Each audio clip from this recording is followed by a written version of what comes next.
સુરત જિલ્લાની તંત્ર દ્વારા સુરત લોકસભા ચૂંટણી અધિકારીની હાજરીમાં છેલ્લા 2 દિવસથી જિલ્લા કક્ષાના વેરહાઉસ એટલે કે ઈવીએમ સ્ટ્રોંગ રૂમમાંથી દરેક વિધાનસભા વિસ્તારના એઆરઓને ઈવીએમ વિતરણની કામગીરી ચાલુ હતી, જે આજ રોજ પૂર્ણ થઈ છે।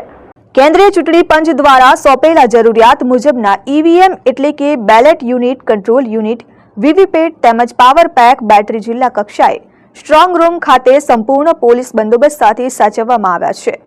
કેન્દ્રીય ચૂંટણી પંચના આદેશ મુજબ ઈવીએમ મેનેજમેન્ટ સિસ્ટમ નામના સોફ્ટવેરમાં તમામ ઈવીએમ યુનિટના સિરિયલ નંબરની યાદી સાથેની ડેટા એન્ટ્રી હોય છે। સદરહુ સોફ્ટવેર મારફતે પ્રથમ રેન્ડમાઇઝેશન દ્વારા વિધાનસભા મતવિસ્તાર ઈવીએમ યુનિટ ફાળવવામાં આવે છે। વિધાનસભા મતવિસ્તારને ઈવીએમ સોફ્ટવેર દ્વારા રેન્ડમાઇઝેશન કરી કાઢવી આપેલ છે।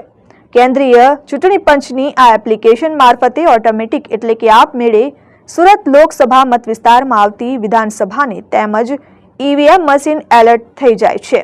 આ સમગ્ર પ્રક્રિયાની વિડીયોગ્રાફી તેમજ તમામ રાજકીય પક્ષના પ્રતિનિધિઓની હાજરીમાં ચુસ્ત પોલીસ બંદોબસ્ત સાથે પૂર્ણ કરવામાં આવ્યો છે। ચૂંટણી પંચ દ્વારા બનાવવામાં આવેલ ઈવીએમ મેનેજમેન્ટ સિસ્ટમ સોફ્ટવેર સંપૂર્ણ વિશ્વસનીયતા સાથે જે તે વિધાનસભા વિસ્તારને ફાળવવામાં આવતા બેલેટ યુનિટ, કંટ્રોલ યુનિટ અને વીવીપેટ ખાસ પ્રકારનો બારકોડ સ્ટીકર લગાડેલો હોય છે।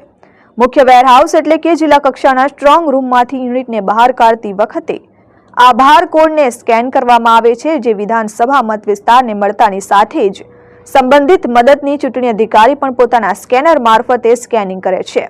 આ તમામ પ્રકારનું રેકોર્ડ સોફ્ટવેરમાં રાજ્ય ચૂંટણી પંચ તેમજ કેન્દ્રીય ચૂંટણી પંચની દેખરેખ અને ઓનલાઈન ફાળવણીની વિગતો જોઈ શકે છે। જે તે વિધાનસભા વિસ્તારને મળેલા ઇલેક્ટ્રોનિક વોશિંગ મશીન યુનિટો પોતાના તાલુકા સ્ટ્રોંગ રૂમમાં લઈ જવા માટે બંધ બોડીના વાહન, પોલીસ એસ્કોર્ટ તેમજ બંધ બોડીના વાહન માટે વીટીએસ એટલે કે વ્હીકલ ટ્રેકિંગ સિસ્ટમ લગાડેલી હોય છે, જેથી કરીને આ વાહનનો રૂટ જિલ્લા કક્ષાએ તેમજ રાજ્ય કેન્દ્રીય ચૂંટણી પંચ દ્વારા પણ ઓનલાઈન જોઈ શકાય છે। ઈવીએમ યુનિટો તાલુકા કક્ષાએ પહોંચતા અગાઉ નિશ્ચિત કરેલ સ્ટ્રોંગ રૂમમાં કોલિંગ પાર્ટીની હાજરીમાં 24 કલાક પોલીસ બંદોબસ્ત સાથે સીલ બંધ સ્ટ્રોંગ રૂમમાં સુરક્ષિત રાખવા માટે ચૂંટણી પંચના દિશા નિર્દેશનું સંપૂર્ણ પાલન કરવામાં આવે છે। Bureau report, RN news, Surat.